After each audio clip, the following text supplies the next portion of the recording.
hydrocarbures yi waxtaane gaz bi pétrole bi moom nag yàgg na ci jël ay wax ay solutions yu bëree bëri ñu am ci nag fan yi actualité boo xamante ni jox nañ ci ku ne kàddu moo xam commerçant yi moo xam boutique yi moo xam association de consommateurs yi léegi nag jot nañu wax tamit ñi nga xamante ni sax màcc na ci wàllu woowee tey bëgg nañ ko dalal sax ñi ci station de service yi bu ñu ko may ñu waxtaan ak ñoom seen liggéey boobu ak liñ ci war a waajal lu ci bëree bëri ba ci sax transporteurs yi en tout cas tribune bi loolu lay jëriñ nekkuñ fi ci débat de personnes xuloo parce que tamit vraiment jot nañu lever le niveau du débat parce que tey vraiment da ngay taal télé site foofu toll xuloo ci ñaari nit diw rek vraiment taxul suñu koom-koom avancé il faut ñu jox la parole aux experts également ñu exprimer wu ci li gën a mën a dox réew mi loolu moo tax ñu dalal fi Mbaye Aaj à chaque fois que de besoin dañu koy am suñu plateau Ali Kotsu donc waxtaan baa ngi noonu. waaw barkay li may njëkk a laaj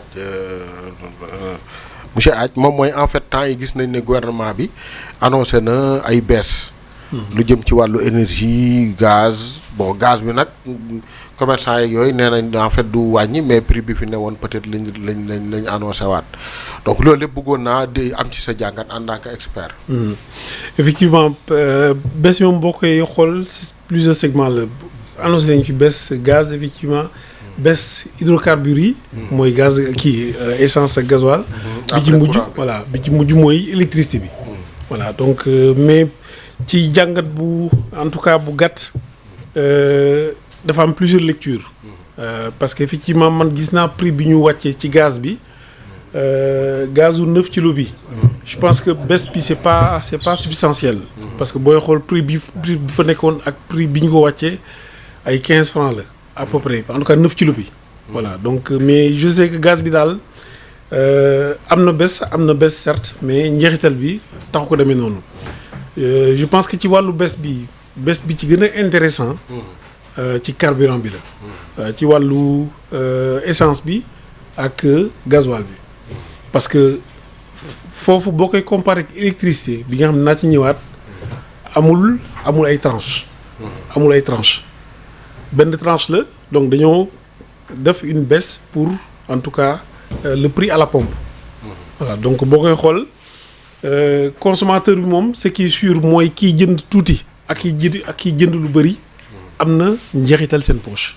voilà contrairement nag ak électricité bi moom lañ mujjee indi baisse booy xool baisse boobu nag moom moo ci gën a en tout cas peut-être pas problématique mais gën a nekk polémique parce que dañoo annoncé une baisse de l'électricité ñëpp en tout cas consommateurs yu bëri yi nga xam ni ils n'avaient pas compris yaakaar ni c'est une baisse généralisée mais en réalité baisse boobu c'est une baisse ciblée parce que pour ñi comprendre en tout cas yéen ñi yoroo fal xam nga dara première tranche deuxième tranche troisième tranche enfin troisième tranche je pense dindi nañ ko mais baisse bi ñan la concerné mooy première tranche bi donc de 0 à 150 kilowattheures loolu boo koy xool ci wàllu koppar dépassé wul 15 000 francs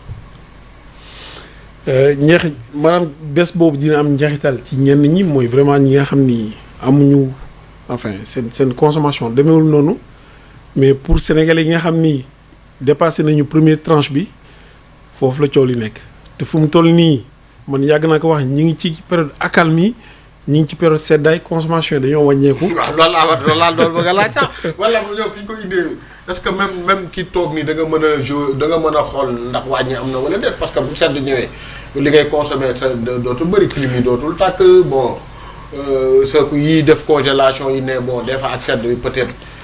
il consomme moins d'énergie ak affaire yu demee noonu quoi bon.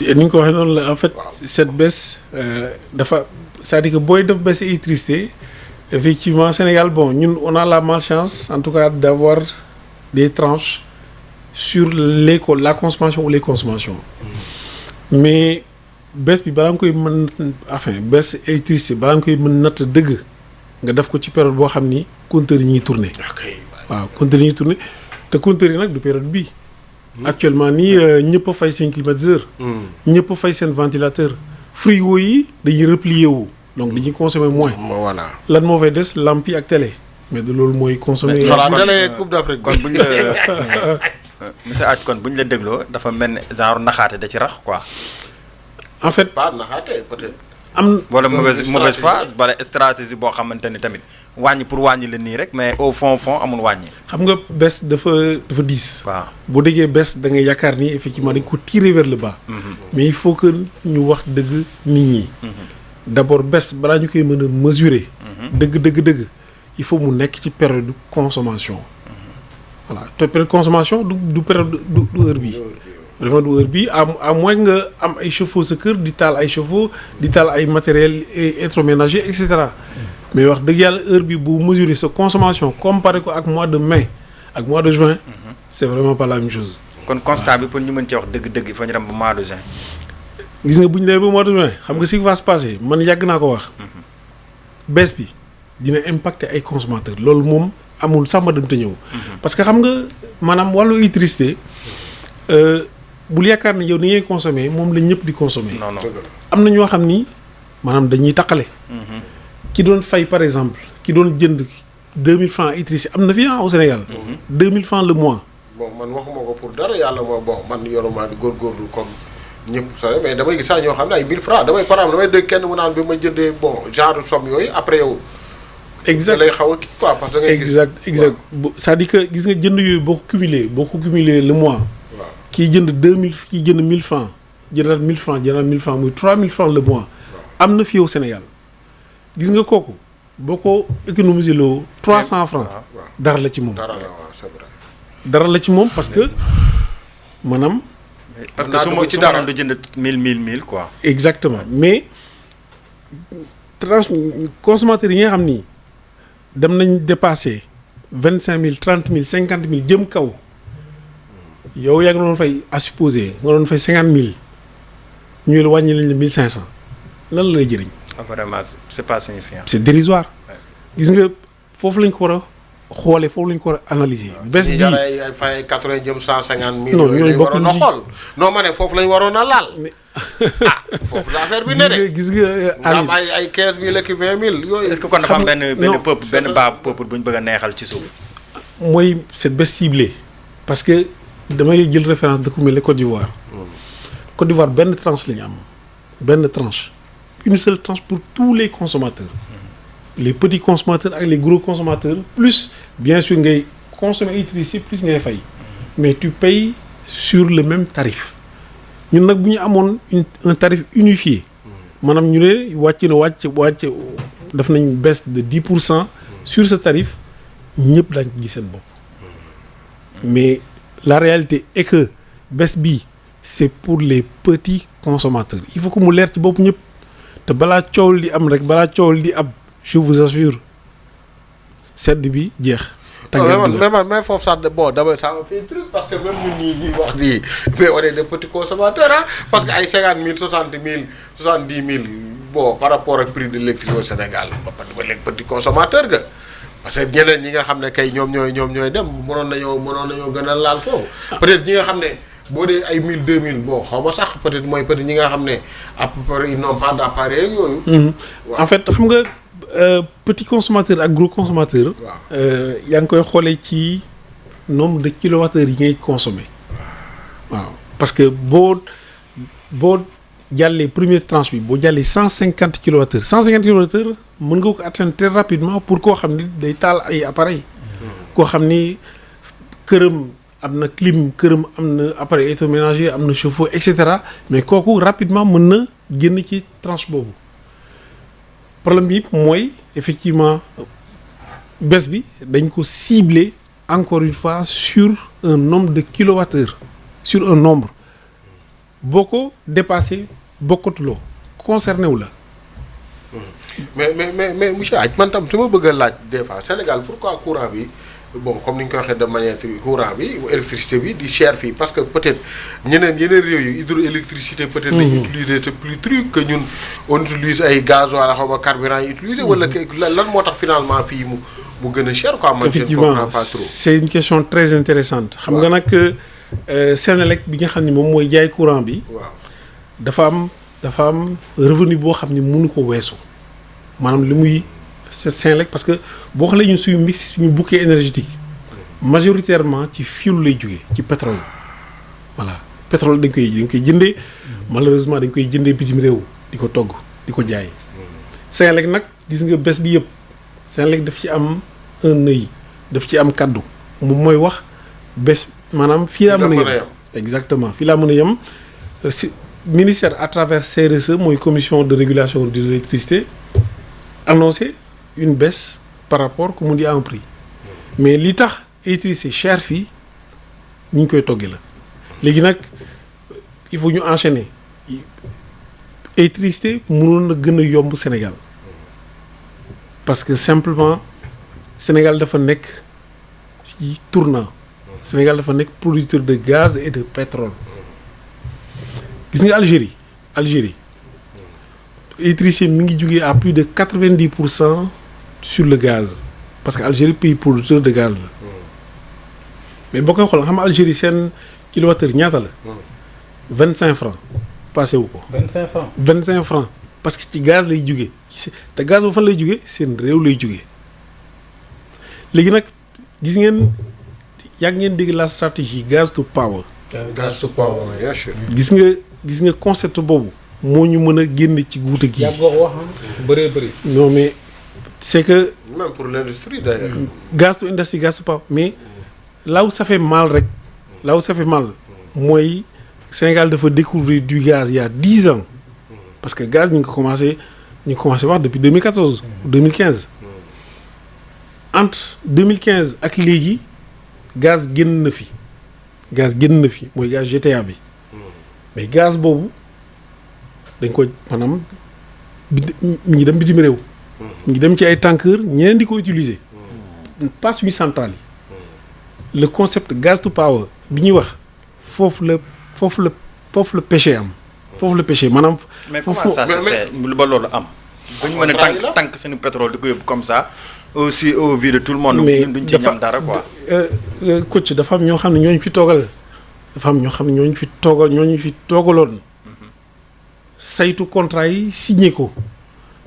balaa ñu koy signé ñu def suñu stratégie à long terme wala suñu stratégie à court terme ou à long terme mooy transformer notre gaz en électricité. gis nga ci gàttal il faut que nit ñi xam ko ce qui c'est man su may def une lecture de ce secteur énergétique dafa am ñaari levier GTA dañ ko jaay il faut pas avoir peur des mots dañ ko jaay carrément suñu gaz to power xam nga fan lañ ko wekkoon ci Yaakaar Teranga bi nga xam ne ballagul génnagul il faut que nit ñi xam la réalité des choses jaay pour basé ci Yaakaar Teranga. dégg ma. ñoom dañoo jaay lele di yaakaar ci Yaakaar Teranga. mais dans la stratégie gaz to power. la stratégie industrielle du Sénégal. dañ ko wekkoon sur le gaz de Yaakaar Teranga. looloo tax le gaz de GTA bi ñu bokk ak Mauritanie amuñu ci maanaam am nañ ci ay revenu mais dafa néew daal. c'est minime. gis nga PM. donte waxaatuñu PM il est en train de se il est en train de se battre pour am un quota. Parce que loolu dafa il paraît que man lire ma contrat mais daf ci bokkoon maanaam que Sénégal waroon na mën a jëfandikoo du gaz domestique venant de GTA. mais stratégie bi gis nga àll bu li ci kenn naa bu ñu nekkoon dans une dynamique en tout cas industrielle heure bii gazu GTA moo waroon dawal suñu centrale yi te loolu bu amoon rek mu feeñ ci njëg bi. kon daal su ma comprendre mooy régime bi fi jógee à peu près am na ay quelques nu ñu doxalee seen contrat yi moom moo ñu xaw a moo il faut appeler le chat par son nom. Il faut pas avoir peur des mots. Avec les nouveaux tenants du pouvoir. On sent une certaine volonté ñoom ñi essayer en tout cas rectifier mais du yomb parce que contrat dañ ko signé ba pare. si maanaam revenu compagnie yooyu pour boo xasee ba signé ñoom pour nga gën dellu ginnaaw day metti. mais loolu beneen affaire la. ay révision contrat. beneen mbir la. li mën a am rek mooy lenn maanaam nga fexe ba pas imposer leen mais maanaam ndaxante ñoom ba am un quota boo xam ne koy jënd au prix international. léegi nag ñun loolu bu ñu ko amoon mën na changer lu bëri parce que mais ba tey da ngay jënd de. ba léegi da ngay jënd mais bon Sa yëf. logistique bi dina changer parce que gaz bi dootul jugee Jóge bitim fa réew sori, quoi. donc di nga wàññi sa coût dana amoindrir coût. waaw dina amoindrir coût yi noonu nga mën a def mais gis nga buñ la bu ñuy wax fii non mais ok yëf yi mais monsieur Hadj par exemple xam nga aujourd'hui par exemple est-ce que aussi ñun waruñu jéem a xool yan stratégie la ñuy def au-delà du pétrole du gaz ak yooyu pour dem ci yeneen forme d'énergie propre yi. absolument waaw peut-être par exemple damay gis ne boo liiree wala booy définir taux d'ensoleillement xam nga nu ñu koy waxee seen terme du en Afrique wala au Sénégal ak yooyu c'est élevé ak yeneen yi pourquoi on ne sent pas quand même à part les discours suñu gouvernement yi doo sentir ñu ci kii bu baax. gis nga maanaam wàllu baisse électricité waaw dafa am deux leviers premier levier moom la ñu industrie léegi mooy la stratégie gas to power moom mënoon tax ba électricité baissé wu ba ñëpp yëg ko mais beneen levier bi ngay wax mooy le solaire résidentiel man Ali mënuma comprendre effectivement nga nekk ci dëkk bu mel ni Sénégal te doo profiter ci sa jant parce que jant bu la ci gën naax man du man kese man faytuma électricité presque parce que ma ngi sama solaire ñaata la ñuy dépenser en subvention électricité dans ce pays il paraît que c'est des milliards. mais gis nga subvention yooyu il aurait suffi ñu orienter ko vers les résidences à commencer par les plus vulnérables maanaam nga accompagner leen defal leen subvention pour que ñu am solaire yi seen kër mais je peux t'assurer Ali en 3 ans du ma ne dootuñu dégg subventionné mais dañ ko wàññi. te li ngay subventionné mën nga ci defar hôpital. mais parce que simplement gis nga wàllu solaire bu ci kenn nax solaire c'est vrai que dafa cher à l'investissement loolu moom ba léegi mi ngi fi mais le retour sur investissement. da nga koy gis. mais passé wul 3 ans.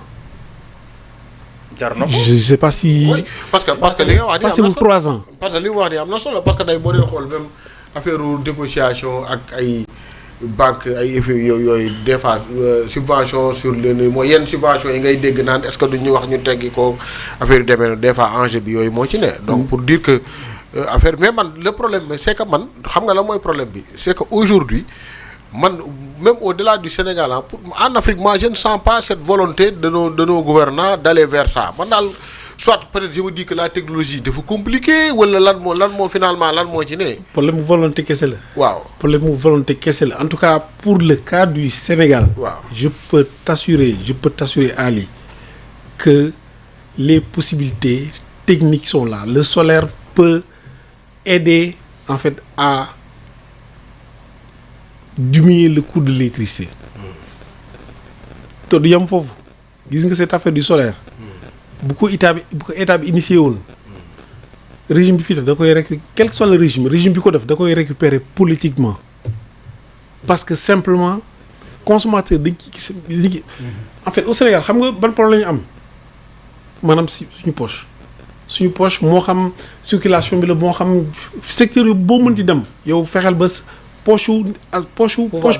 pouvoir d'achat nga stabiliser ko gis nga bu ñu accompagner woon en fait les consommateurs vers le solaire ça lan lay tekki day mel dañuy effacer seen charge seen facture courant mais loolu boo ko effacer ku doon fay 2000 gisatu ko mais ku doon fay 25000 c'est la même chose dootu ko gisati donc. même les grandes femmes yi dem fay 80000 75000 am na fu muy xaj. mais et cetera. non te waxuma loolu sax mais day kii l'économie parce que boobaa yow am na lu bëri peut-être loolu naroon a def mais boo xalaatee facture courant ba nga ci war a fay day loolu kay percussion yi fi muy dal sax day bëri day am solo. comme ni nga ko waxee c'est une pierre à peut-être 2 ou 3 coups. waaw en fait dina aider consommateurs yi. waaw dina dundal entreprise yi. parce que parce que courant boobu ngay jox domicile yi da nga koy mujj yóbbu ci industrie.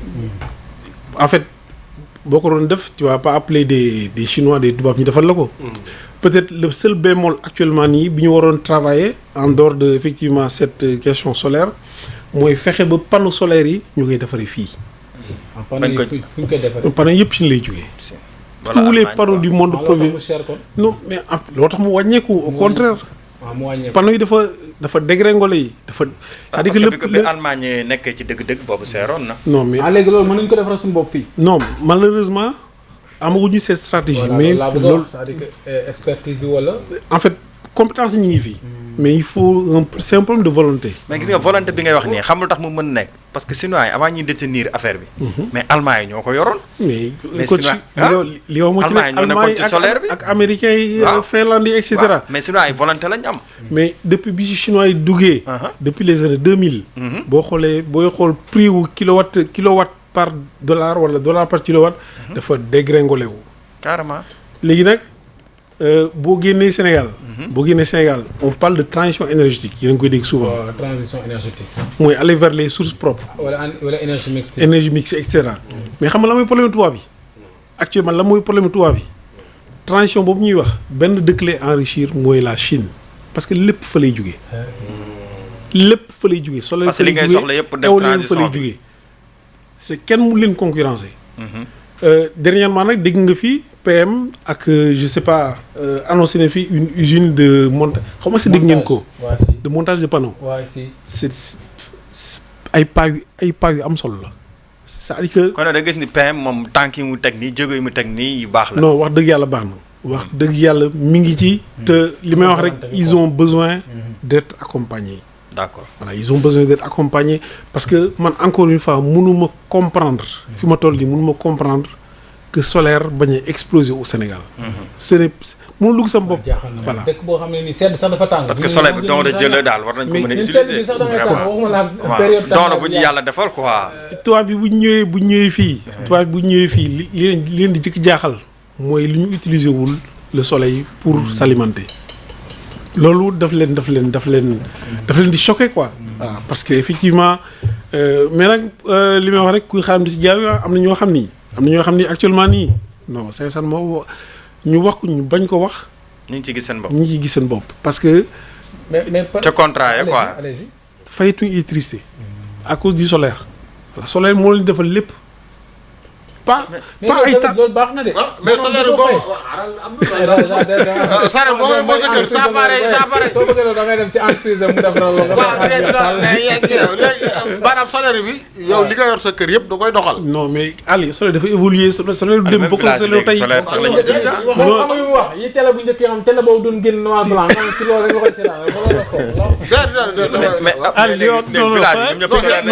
non Ali li moo dafa am solo c'est-à-dire que nit ñi dañuy yaakaar ni solaire lu ndaw rek la mën a régler mais solaire da lay remplacer Senelec gis nga dafa am ay nouveaux matériels yu ñuy woowee du matériel hybride inverseur hybride maanaam mën na jël Senelec comme mën na jël solaire day am batterie ci gannaaw da nga koy dimensionner mooy da nga koy sizer da nga koy affaire da ngay estimer li nga soxla gis nga boo ko defee ci gannaaw même bu fekkee hybride la Senelec branché nga ko pour bu solaire bi faible mu jël Senelec. waaw mooy ñuy basculer parfois def bascule. automatiquement mais à la fin de chaque mois boo xoolee sa apport bi jógee Senelec c'est nul parce que da nga ko sizer da nga ko dimensionner comme il faut. est-ce que bëri na ñu koy utiliser jamono non mais actuellement mi ngi dem. ñi ko mën bokk ñi ko mën. ñi ngi ciy dem ba jeex. léegi nag li ma la wax sànq rek état bi moo war a accompagner faible consommateurs yi pour ñu parce que solaire ñëpp bëgg nañ ko. mais dafa cher. voilà donc état bi moo war a dafay effort moo ci war a dugal ay loxoom tamit xam nga politique état tamit comme mi ngi am xaalis ci Senelec rek gars yi di kii tamit mooy loolu tamit c'est ça. tudd nga secteur bu doy waar non mais lépp li xew rek laa toog ak kenn doon facture bi ñu ko ne mi ngi jooy rek. non mais c'est incroyable mais est-ce que fii dugg fii. ma génn tuuti rek. ci wàllu mos xaw a sotti xam nga bu yàgg dañ daan nit ñi dañ daan rêver quoi. naan su pétrole bi ñëwee léegi sax bu la neexee même boo amee doom dañ koy subventionné xale yi école léegi pétrole bi boo ñëwee ci pompe bi oto yi. léegi ñëppay mën oto parce que boo ñëwee gasoil beeg essence bi jënd daal est-ce que rêve boobu aussi xawul brisé wu. mais rêve boobu malheureusement bon xam nga pétrole moom. fu mu am rek da ngay yaakaar ni naataange ba nga fa. voilà mais bon tout dépend ci réserve yi d'abord. tout dépend ci réserve yi. ak qualité pétrole bi. qualité pétrole bi ak sa stratégie bi nga tëral. parce que quoi qu'on dise pétrole boo ko amee di fay semeur yi. voilà en fonction qualité bi boo ko amee tout de suite nga jaay ko. sans valeur ajoutée amul njëriñ. c'est comme le gaz boo ko transformé wul def ko en électricité boo ko jaayee directement amul njëriñ. donc li ngay wax nii effectivement tout est question de stratégie hein. Voilà. est-ce que ñu mën nañ ci raffiner dara fii. ak stockage bi tam est-ce que Sénégal am na capacité bi. loolu yëpp ay montée en compétence la ay montée en aptitude la. yow en 2015 bu la leeree ni Sénégal am na pétrole bu fi ball. mais xam nga non mais sànq ñi ngi wax waxu Guinée gis nga dëkk bu bëggee développé wu c'est à long terme. day defar day tàggat boppam. c'est important. donc day tàggat boppam mooy xam naa ni dans 10 ans pétrole dina fi ball mais pétrole boobu yëpp damay préparer. aussi bien en compétence ak en infrastructure. c'est important am na solo dernière question ñu dem ci sport ci Ndiol ak sport mooy que cours mondiaux yi dañ ne dafa baissé woon. yàgg na ñu bëri jàpp nañ ne état li mu jël nii ci ay ci décision daf koo lax tool yi rek mais réew yu bëri sax jiitu nañ leen ci benn avant. c'est vrai parce que effectivement maanaam segment bu ñuy fàtte la mais wàllu cours du pétrole boo xoolee depuis 1 an dafa baissé de presque 25% je pense. mais 25% yooyu effectivement kenn mosu ko voilà à peu près mais kenn mosu ko répercuté au niveau de la pompe donc état bi effectivement je pense que am na ay leviers comme taxation pour mën a jouer sur le prix du pétrole enfin sur le prix de la pompe mais effectivement depuis 1 an je pense que bon man maa ngi doog a dégg baisse à la pompe mais état bi je sais que am na marge pour actionner levier wu fiscal boobu pour wàññi taxi. macha allah am na solo merci beaucoup El Hadji Mbaye Ath am na solo. yow waroo di fi gëj non mais laajte sa expertise macha allah presque def nañ 30 minutes de jàngat ci lu nu mel muy lu am solo dañuy dem ci beneen rubrique bi rek régie ñu